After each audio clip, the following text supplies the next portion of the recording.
and very specifically for this. We can build up very, very quickly, and we've already done that. I mean, we really have built up. We have a great staff, and using Mike, I'm doing that because he's in the administration, and he's very good at doing what he does and doing as it relates to this. Yeah, go ahead. Go ahead, please. Thank you, Mr. President. Yeah, go ahead. So far, your administration. I picked him, but you're fine. So far, your administration is only testing less than 500 people, and health officials are questioning whether that's enough, comparing to other countries who have tested more than tens of thousands of people. Are you planning to test more people? Well, we're testing everybody that we need to test, and we're finding very little problem. Now, you treat this like a flu. We were, in fact, I might ask one of the doctors to come up and explain it. You want to wash your hands a lot. You want to stay, if you're not feeling well, if you feel you have a flu, stay inside, sort of quarantine yourself, don't go outside. But there are certain steps that you can take that we won't even be necessary. You know, in many cases, when you catch this, it's very light. You don't even know there's a problem. Sometimes they just get the sniffles. Sometimes they just get something where they're not feeling quite right. And sometimes they feel really bad. But that's a little bit like the flu. It's a little like the regular flu that we have flu shots for.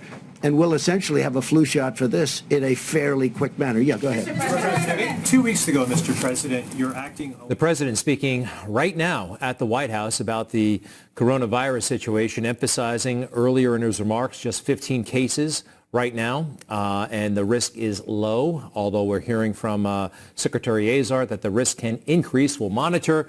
The White House want to bring in Dr. Petre, Luiza Petre. She is a board-certified cardiologist, and she's been following the corona situation very, very closely. We're going to touch on corona and then talk about the health of some of the oldest candidates running for president ever.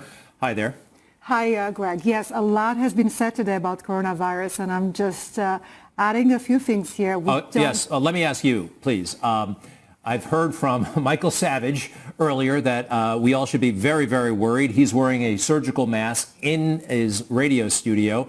I'm hearing from the president, look, we got this under control. Rush Limbaugh thinks it's being weaponized, uses a political tool.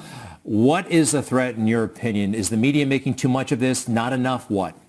I think we are definitely overblowing at this time. There is no reason to panic. As you said, there are only 15 cases in the United States. The risk right now is considered low. But however, we have to be prepared. There are concerns that could be a pandemic coming and more outbreaks in the United States. So it's better to be prepared. Don't panic. That doesn't help anyone at this point. Wash your hands, I heard the president say. There are 3 levels of preventions at this point. But one, let me start with the mask. It doesn't work, okay? What do you mean? Unless you have a surgical, fitted hospital mask.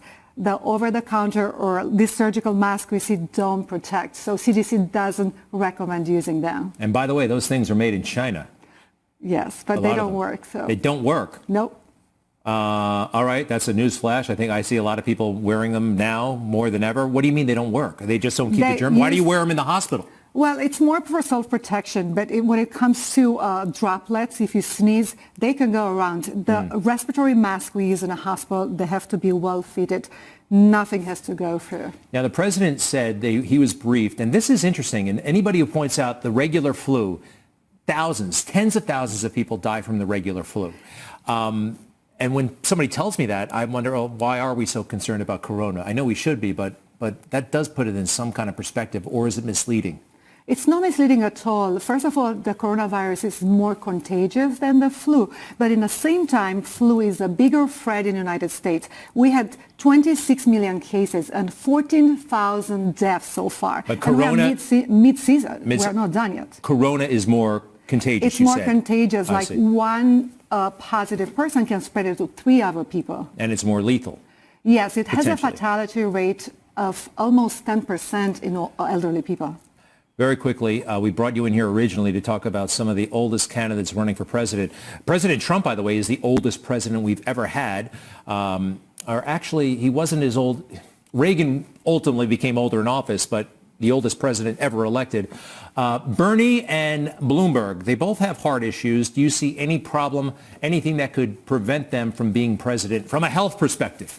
These are very valid concerns at this time. We are witnessing the oldest field of candidates for presidency. Yeah. And of course, we are worried. how traumatic it would be for a country president to be replaced. Right But there. Sanders is 78, Biden is 77, and Bloomberg is 78. But maybe, that whole thing, 60 is the 50 is the new, 60 is the new 50, something like that? 70 is a new 50, and with today's medicine and advances, basically 9 out of 10 people can survive a heart attack if that happens. What's important at this time, this age group, 1 in 3 baby boomers over 70 have heart disease. So the fact they have evidence of heart disease is totally within the norm. I would not be concerned about that at this time. Look, in White House, we had a heart attack in 1955 with President Eisenhower. That's correct. And who was the acting president? Eisenhower was at that time. Yes, but Richard Nixon had to fill in, and he looked around. He kept things going at the White House. Dr. Petre, thank you very, very much. Great to see you tonight. Glad to be here. All right. Democratic debate was last night. It was a disaster, really. It was just, nobody won, nobody lost, but we'll have highlights in a moment.